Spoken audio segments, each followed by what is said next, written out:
അസ്സലാമു അലൈക്കും വറഹ്മത്തുള്ളാഹി വബറകാതുഹു. അധികാര കൈമാറ്റം എന്ന് പറഞ്ഞല്ലോ, അതെങ്ങനെ എന്ന് ചിന്തിക്കാം. അതായത്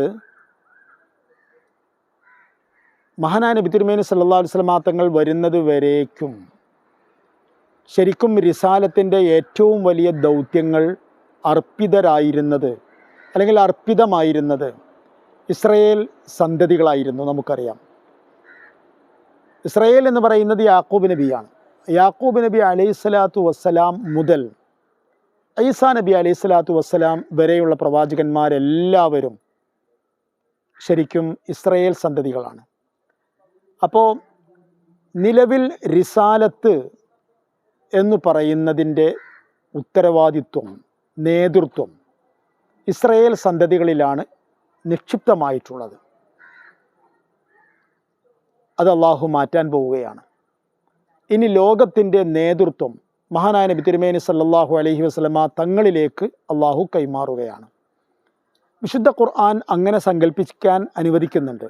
അതായത് ഒരായത്തിൽ അള്ളാഹു പറയുന്നുണ്ട്, എല്ലാ ഉമ്മത്തുകളെയും അവരവരുടെ സമുദായങ്ങളെയും കൊണ്ടാണ് പരലോകത്ത് എത്തിച്ചേരുക.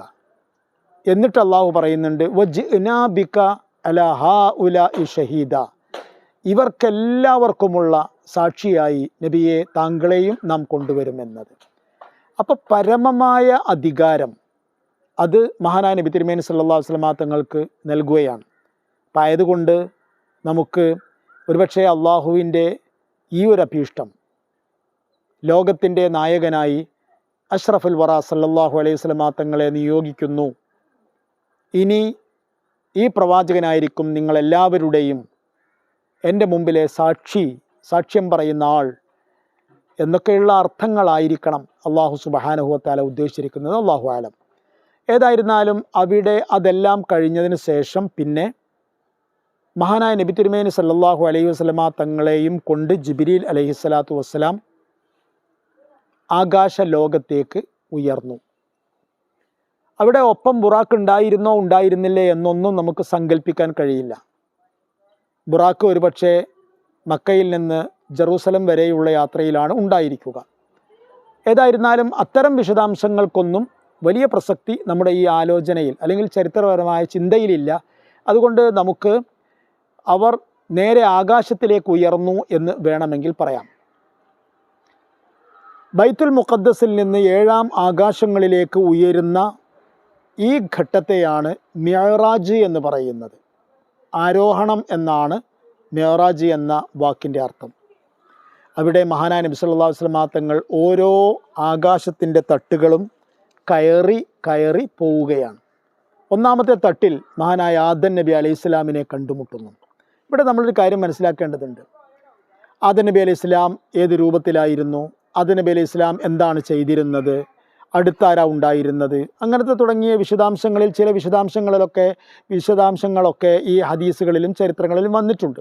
നമ്മൾ അതിലേക്കൊന്നും പോകാൻ ആഗ്രഹിക്കുന്നില്ല. മറിച്ച് നോക്കൂ, ഈ പ്രപഞ്ചത്തിൽ അള്ളാഹു സുബ്ഹാനഹു വ തആല, ഈ പ്രപഞ്ചത്തിലേക്ക് അള്ളാഹു സുബ്ഹാനഹു വ തആല ആദ്യമായി പടച്ച മനുഷ്യൻ, നമ്മൾ ഖുർആനിൽ മാത്രം കേട്ടിട്ടുള്ള, പ്രഭാഷണങ്ങളിൽ മാത്രം കേട്ടിട്ടുള്ള അങ്ങനെ ഒരാളെ മഹാനായ നബി സല്ലല്ലാഹു അലൈഹി വസല്ലം തങ്ങൾ നേരിൽ കാണുകയാണ്.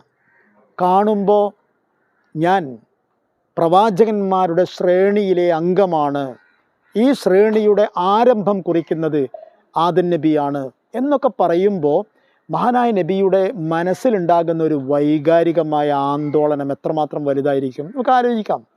അതുകൊണ്ടാണ് ലിനുരിയഹു മിൻ ആയാത്തിന, നമ്മുടെ ദൃഷ്ടാന്തങ്ങൾ കാണിച്ചു കൊടുക്കാൻ വേണ്ടിയാണ് മുഹമ്മദ് നബിയെ ഇസ്രാ ചെയ്യിച്ചത് എന്ന് അല്ലാഹു സുബ്ഹാനഹു വ തആല പറഞ്ഞത്. 1-ാം ആകാശത്തിൽ ആദം നബി അലൈഹി ഇസ്ലാമിനെ കണ്ടു. 2-ാമത്തെ ആകാശത്തിൽ 2 പ്രവാചകന്മാരിൽ പ്രധാനികളെ കണ്ടു, യഹ്യാ നബിയെയും ഈസാ നബിയെയും. അവർ രണ്ടുപേരും തൊട്ടടുത്തായി എത്തിയവരായിരുന്നു, ബന്ധുക്കളുമായിരുന്നു, നമുക്കറിയാം. 3-ാമത്തെ ആകാശത്തിൽ യൂസുഫ് നബി അലൈഹി ഇസ്ലാമിനെയാണ് നബി സല്ലല്ലാഹു അലൈഹി വസല്ലം തങ്ങൾ കണ്ടുമുട്ടിയത്. ലോകത്തെ ഏറ്റവും വലിയ സൗന്ദര്യധാമമായിരുന്ന യൂസുഫ് നബിയെ കണ്ടപ്പോൾ മഹാനായ നബി സല്ലല്ലാഹു അലൈഹി വസല്ലം തങ്ങൾ അത്ഭുതപ്പെട്ടു പോയി. അതേപോലെ തന്നെ 4-ാമത്തെ ആകാശത്തിൽ മഹാനായ ഇദ്രീസ് നബി അലൈഹിസ്സലാത്തു വസ്സലാമിനെയാണ് നബി കണ്ടത്. 5-ാമത്തെ ആകാശത്തിൽ ഹാറൂൻ നബി അലൈഹി ഇസ്ലാമിനെയും 6-ാമത്തെ ആകാശത്തിൽ അദ്ദേഹത്തിൻ്റെ സഹോദരനും ഉലുൽ അസ്മുകളിൽപ്പെട്ട പ്രവാചകനുമായിരുന്ന മഹാനായ മൂസാ നബി അലൈഹി സ്വലാത്തു വസ്സലാമിനെയും കണ്ടു. മാത്രമല്ല 7-ാം ആകാശത്തിൽ മഹാനായ ഹസ്രത്ത് ഖലീലുല്ലാഹി ഇബ്രാഹിം നബി അലൈഹി സ്വലാമിനെയും കണ്ടു. ഇവരെല്ലാവരും നബിയെ സ്വീകരിച്ചു, നബിയെ തിരിച്ചറിഞ്ഞു, നബിയെ പരിചയപ്പെട്ടു, നബിക്ക് സ്വാഗതമോദി. എല്ലാവരുടെയും ഒരു സത്യവാങ്മൂലം ഇതോടൊപ്പം നടക്കുകയാണ്. അതുകൊണ്ട് തന്നെയാണ് നാം പറഞ്ഞത്, ലോകത്തിൻ്റെ പ്രവാചകന്മാരുടെ നേതൃത്വം മഹാനായ നബി തിരുമേനി സല്ലല്ലാഹു അലൈഹി വസല്ലം തങ്ങളിലേക്ക് വന്നു ചേരുകയാണ്. അത് കഴിഞ്ഞതിന് ശേഷം പിന്നെ 7 ആകാശങ്ങളുടെ ഉപരിലോകമുണ്ട്. ആ ഉപരിലോകം എങ്ങനെയാണ്, അവിടെ എന്തൊക്കെയാണ് ഉള്ളത്, അതൊന്നും നമുക്കറിയില്ല. പക്ഷേ എങ്കിലും ഈ യാത്രയിൽ പരാമർശിക്കപ്പെട്ട 2 കാര്യങ്ങളുണ്ട്. ഒന്ന്, ബൈത്തുൽ മഅമൂർ, കഅബാലയത്തിന് തത്തുല്യമായ വാനലോകത്തെ നിർമ്മിതിയാണ് ബൈത്തുൽ മഅമൂർ. അതേപോലെ തന്നെ സിദ്റത്തുൽ മുൻതഹ, ഇതെല്ലാം കണ്ടു. മാത്രമല്ല അവിടെ നിന്ന് വീണ്ടും മഹാനായ നബി സല്ലല്ലാഹു അലൈഹി വസല്ലം തങ്ങൾ മുന്നോട്ട് പോയി.